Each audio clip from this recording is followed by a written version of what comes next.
What's up, guys? Moto7 here. Today we're going to talk about one of the greatest Panigales Ducati has put out. Arguably the best Panigale. In fact, it has the most sales in its class with Ducati. Let's dive into it. Today we're going to talk about the 2026 Ducati Panigale V2 S and all of its glory. Now, immediately you're going to notice this bike is completely redesigned.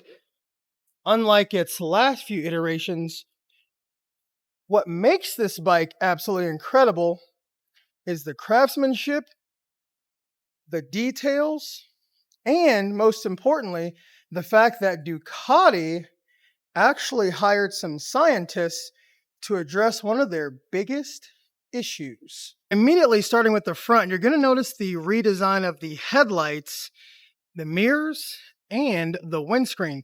Yes, looking at this bike, you're going to notice, especially from this angle, this bike is extremely thin and narrow. What they've done is instead of having all this extra plastic underneath the fairings, they've made the bike a lot thinner, bringing everything nice and close to allow for better aerodynamics, comfort, and more functionality for you as a rider. You'll notice the intakes that used to be under the headlights are now actually underneath, bringing some airflow in. From there, you're going to notice something very, very unique. I'm going to move this bar here so I can kind of show you guys a little bit better. This is what I talk about when I meant scientists actually got involved. So this little guy right under here creates a vortex. What that does for you as a rider, in fact, it helps pull some of that heat out, because if you kindly look right here, it is now blocked. So instead of having that heat coming up to the rider, it actually helps push some right out these side vents here and these vents right in here. What that does for you, keeps you a little bit cooler. It is still Ducati, it's going to get a little warm, yes, but it keeps you a little bit cooler while expelling some of that heat from the motor. As we work our way around, you're also going to notice that is not a 955cc motor anymore. Oh no. In fact, it's a 896, also dubbed the V2 engine.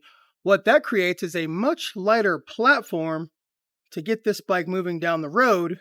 And it did do a reduction in power, but the nice part is, overall, the total weight on this bike at only 386 pounds wet, a lot of that weight has been shaved right in here.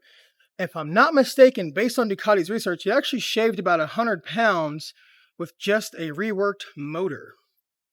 Turn our way slightly to the back, as you can see, it is no longer a single side swing arm.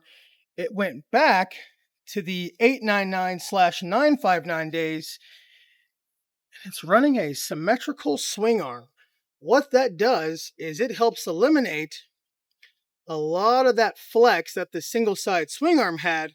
In fact, it actually gives you better lateral flex. So when you're entering those corners, hitting those twisties, the bike's not walking just a little bit. If you have a 959 or a 1299, you're thinking with a single side swing arm from Ducati, you know what I'm talking about. Has a little tiny wobble. Well, that's been removed thanks to this symmetrical swing arm. Better exiting speed, better cornering speed. You can push this bike a lot harder to get you down the road.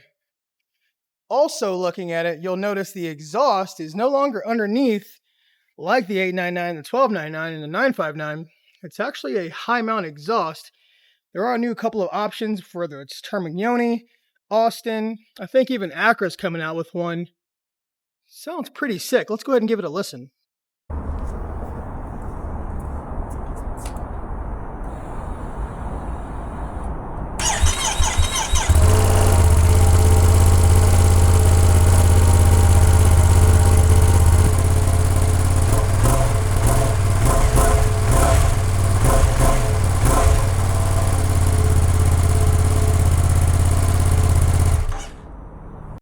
Sounds pretty good. Definitely needs an exhaust, but it doesn't sound terrible. As we work our way around to the low side, again being the S model, that's going to give you the Öhlins mechanical suspension. And then once again, you can see the little V2 insignia there with their new motor. What that helps you do with the Öhlins, gives you more adjustability. Whether you're a weekend warrior or you ride at the track, having this upgraded suspension is definitely a bonus, as you have so many levels of adjustment, compression, rebound. It is one of the best you can get from a factory Ducati. Also looking at the rear sets, those have been changed a little bit, unlike the last iterations.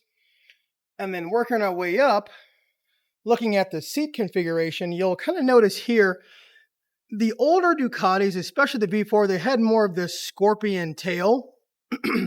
Now, it's not so highly arched up in the back. In fact, the seat's relatively flat, still giving you enough room to slide around as you need, depending on if you're going to the track. And then you have a tiny little bit of storage under this guy by utilizing the key.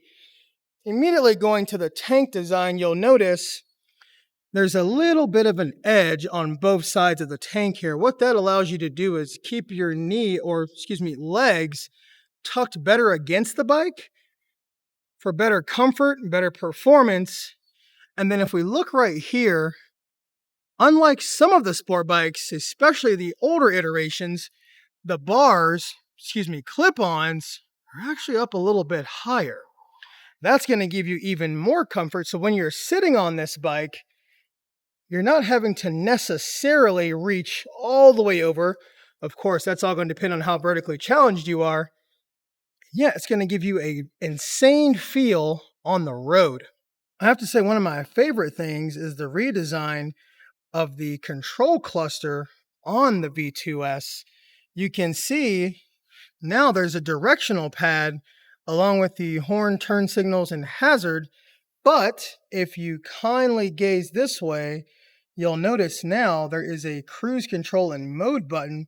That way there's no question about what you're accessing. Everything is there at your needs. Making our way over across the mechanical front Öhlins suspension.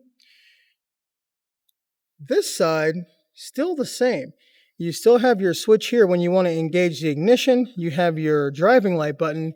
And on the back here, you can see this, a heated grip button.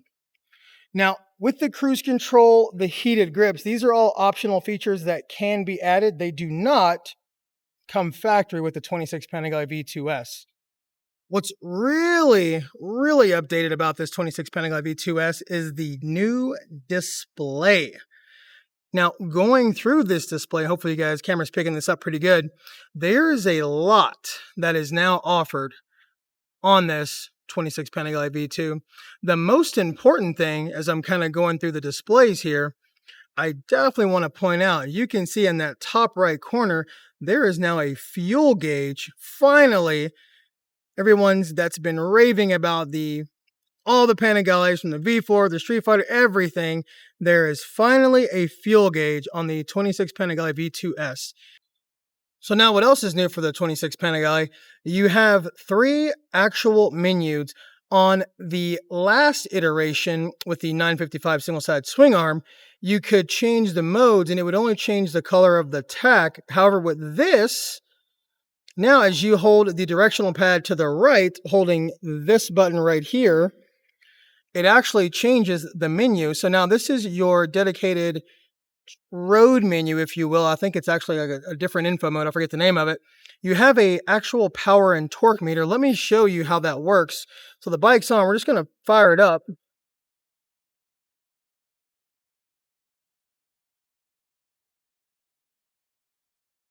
As you can see, when the bike's on, it lets you know how much power is actually being applied, as well as torque. And on the right side of the menu, you'll notice it has the setting for traction control, wheelie control, engine braking, as well as ABS.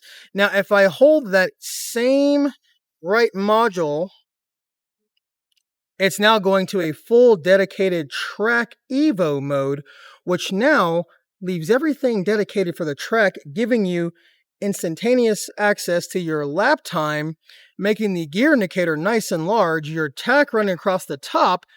But if you look to the right, I can actually adjust the traction control, wheelie control, engine braking, and ABS on the fly simply by hitting the enter button on the directional pad and then making the adjustments as needed and then moving through each single one. I gotta say, they really did it right when they upgraded this dash. It was definitely time to make the Ducati more up to date, more user friendly. They created the perfect user interface for this bike. Some other nice dedicated features are you have My Ride, which goes over some of the riding info and launch control. You also have a smart feature. Of course, it's grayed out because they don't have the phone or anything hooked up to it. That's where you're going to access your turn-by-turn navigation. And with your settings, it's a little bit different now. They have some vehicle settings, advanced settings when you want to actually tune the bike to your needs, display, and then connecting all of your devices, whether that's your phone, your maps, and your Cardo or Sena headset, preferably Cardo, and allows you to go through the bike and decide what setups are best for you. As you can see, you can now go through road, wet, sport, and race setup applications, adjusting the power, ABS, traction, and wheelie control, along with engine braking, and if you decide to turn the quick shifter on or off.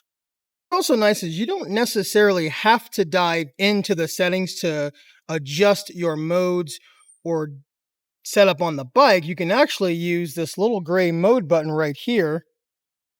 Once you do so, it'll now allow you to access all the modes, deciding if you want to go with road or wet or race or sport. What's really nice too is while you're selecting that mode button, you can actually just take one click down, go to sport setup, and go back to those same settings and adjust what you see fit. Inside that first menu of vehicle, I just want to touch on a couple of things that are new for the Ducati. Now it has a tire calibration setup. So if you decide to run Ducati tire pressure monitor sensors, you can actually get those calibrated.